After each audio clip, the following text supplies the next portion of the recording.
Halo, assalamualaikum warahmatullahi wabarakatuh. Balik lagi bersama gue Arif Anomos. Gimana kalian masih dibohongin gak sama orang lain? Atau sama pasangan sendiri? Sedih sih kalau sampai masih kayak gitu.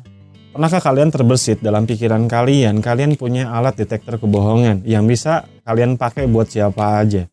Nah, sekarang gue bakal kasih trik bagaimana cara mengungkapkan kebohongan dan bagaimana kita bisa tahu kalau dia sedang berbohong apa enggak. Oke, tanpa berlama-lama kita langsung ungkapin aja. Yang pertama, jadi contohnya gini, pada saat kalian di sini punya pacar atau punya suami atau punya pasangan lah, intinya apapun itu namanya, dia itu izin, oke ya, dia izin untuk ke bioskop contohnya ya, dia izin untuk ke bioskop, dia ngomong ke bioskopnya dengan teman-temannya. Padahal di sini kalian itu curiga kalau dia itu nggak pergi ke bioskop. Di sini kalian tuh curiga kalau dia itu lagi selingkuh dengan cewek lain atau dengan yang lainnya gitu. Oke, pada saat kalian curiga, kalian cukup menelepon dia atau pada saat dia pulang nanti atau pada saat ketemu, kalian cukup nanyain aja ke dia. Satu pertanyaan ini bisa mematikan dia benar atau bohong. Yang aku pergi ke bioskop dulu ya. Kamu pergi ke bioskop dengan siapa? Dengan teman-teman aku. Mau nonton film anu, oke ya, contoh ya gitu. Oke, di sini kalau lu curiga, lu cukup ajuin aja. Ajuinnya itu setelah dia pergi atau pas dia nanti balik lagi. Oke, paham ya? Nah, pada saat dia balik lagi atau lu bisa telepon langsung, lu bisa tanyain, kamu sekarang di bioskop mana? Gitu, lu telepon ya, keadaan lu telepon. Kamu sekarang di bioskop mana? Oke, aku di bioskop Lipo Cikarang nih.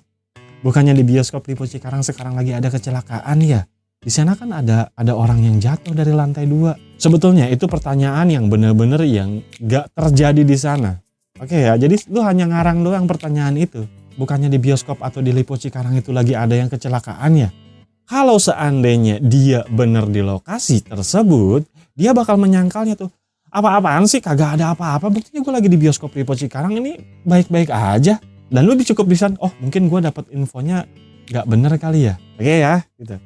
Tapi kalau seandainya dia gak pergi ke bioskop Lipo Cikarang, dia bakal gelagapan, Pak. Bukannya di bioskop Lipo Cikarang lagi ada kecelakaan ya? Hah? Kecelakaan apa ya? Dia bakal gelagapan, dia bakal bingung. Jadi kalian bisa mengajukan pertanyaan kepada siapapun saja kalau seandainya kalian ragu dia pergi ke sana. Oke, itu yang pertama ya. Tips yang kedua, gue kasih nama taktik skenario. Maksudnya gini nih. Pada saat lu curiga pacar lu atau pasangan lu berselingkuh, oke? Lu bisa ajukan atau lu bisa pura-pura curhat ke dia. Oke ya. Yang kamu lakukan adalah mengajukan pertanyaan tapi yang tidak bersifat menuduh. Oke, seandainya lu punya pasangan terus dia selingkuh, lu gak bakal bisa nanya, kamu selingkuh ya? Nggak bisa. Contoh, kalau seandainya lu punya teman-teman lu mencuri gitu, lu gak bisa langsung nuduh, lu nyuri ya? Nggak bisa seperti itu. Tapi lebih baik kalian ajukan pertanyaan yang membuat dia gelisah. Atau ajukan sesuatu hal yang dia gak mau dengar. Contoh, lu bisa ajukan seperti ini. Yang, aku punya temen nih. Dia diselingkuhin sama cowoknya. Padahal dia sayang banget loh sama cowoknya. Tapi cowoknya tega ya selingkuhin dia. Menurut kamu gimana tuh baiknya? Oke ya, setelah kalian kasih pertanyaan seperti itu, tunggu respon dia. Kalau seandainya responnya, udahlah biarin dia aja. Tapi kalian bisa jawab, tapi kan dia teman dekat aku harus ngasih saran ke dia gimana. Lihat mimik muka dia, kalau seandainya mimik muka dia berubah dan tiba-tiba gak enak kayak gitu, berarti dia selingkuh. Tapi sekiranya dia ngasih saran gitu, contoh, ya udah bilangin aja temennya, tinggalin aja, masih banyak cowok yang lebih baik. Kalau seandainya dia ngasih saran seperti itu, fix cowok lu benar-benar setia. Oke, contoh lainnya, anggaplah saja di sini kalian punya karyawan dan kalian mencurigai kalau karyawan kalian itu sering ngambil alat-alat pensil dan lain-lain ya, ATK gitu di kantor kalian. Kalau kalian curiga, kalian nggak bisa nuduh langsung, nggak bisa, lu nyuri ya? Nggak bisa. Karena dengan nuduh itu dia bakal defensif dan bakal marah. Oke, padahal dia yang nyuri, tapi kalau kita tuduh pasti marah gitu. Tapi kalian, alangkah lebih baiknya kalian tuh mempertanyakan dengan trik seperti ini. Contoh namanya Starjo, kalian panggil aja Starjo. Starjo, sini deh. Gue bakal senang kalau seandainya lu melakukan ini untuk gue. Lu di sini kan karyawan teladan, dan lu di sini orang kepercayaan gue. Nah, yang gue perhatiin, barang-barang di kita nih kayaknya sering hilang deh. coba deh lu di sini selidiki kira-kira siapa yang nyuri ya. Gue percaya deh sama lu. Nah, dengan kita kasih beban seperti itu, dia bakal punya beban mental. Oke ya. Yang kedua, dia bisa mengakuin secara langsung. Dan yang ketiga di sini, dia bakal merasa terdesak. Kalau bahasa sekarang mah udah tekanan batin kali ya. Oke, yang ketiga, mata tak berhenti bergerak. Poin yang ketiga ini masih berhubungan tuh sama poin 1 dan poin 2. Poin 1 dan poin 2 kita bertanya. Poin yang ketiga kita melihat respon. Contoh pada saat kalian tadi menanyakan soal tempat atau soal apapun gitu yang tadi gua jelasin di sana, lihat respon dia. Kalau dia menjawab gelagapan atau matanya yang bergerak kanan kiri, otomatis dia berbohong. Tapi beda halnya sama seseorang yang punya penyakit Parkinson. Nah, Parkinson itu dia matanya itu jarang mengedip. Itu dia berarti punya penyakit Parkinson, karena Parkinson itu penyakit yang ngedipnya jarang ya, jarang daripada orang normal. Orang normal kan 10/10 atau 12 detik ya ngedipnya. Ataupun skizofrenia itu dia yang ngedipnya lebih sering ya. Jadi itu tidak berlaku buat yang punya penyakit itu ya. Ini kita berlaku sama orang normal. Ya. Nah, yang keempat penting banget ini. Pada saat kalian ngobrol sama orang dan kita mengajukan pertanyaan sama orang tersebut, terus pandangan dia pada saat dia jawab, dia selalu ngelirik ke kanan, berarti dia sedang mencari alasan. Kayak siapa? Ayu Ting Ting ya? Siapa ya? Lagu Mencari Alasan tuh siapa yang? Nah, pada saat kalian di sini mengajukan pertanyaan yang pertama dan yang kedua, terus orang itu menjawab dengan ngelirik ke kanan gitu. Dia itu berarti kemungkinan besar sedang berbohong. Karena kenapa? Nah, kalau seandainya dia melirik ke kanan, berarti dia sedang mengungkapkan imajinasi untuk menjawab pertanyaan kalian. Beda lagi kalau seandainya dia pandangannya ke kiri, berarti dia lagi mencari informasi atau mencari ingatan yang ada dalam otaknya. Oke? Sangat mudah sekali deh. Begitupun pada saat kita mendengarkan orang sedang bercerita. Oke, pada saat orang bercerita tuh dengerin aja. Kalau seandainya dia sedang gini nih. Oke, berarti kemungkinan cerita dia betul. Tapi pada saat orang bercerita terus dia ke kanan, kemungkinan dia sedang menghayal atau mencari jawaban atau mencari cerita-cerita hayalan yang dia punya.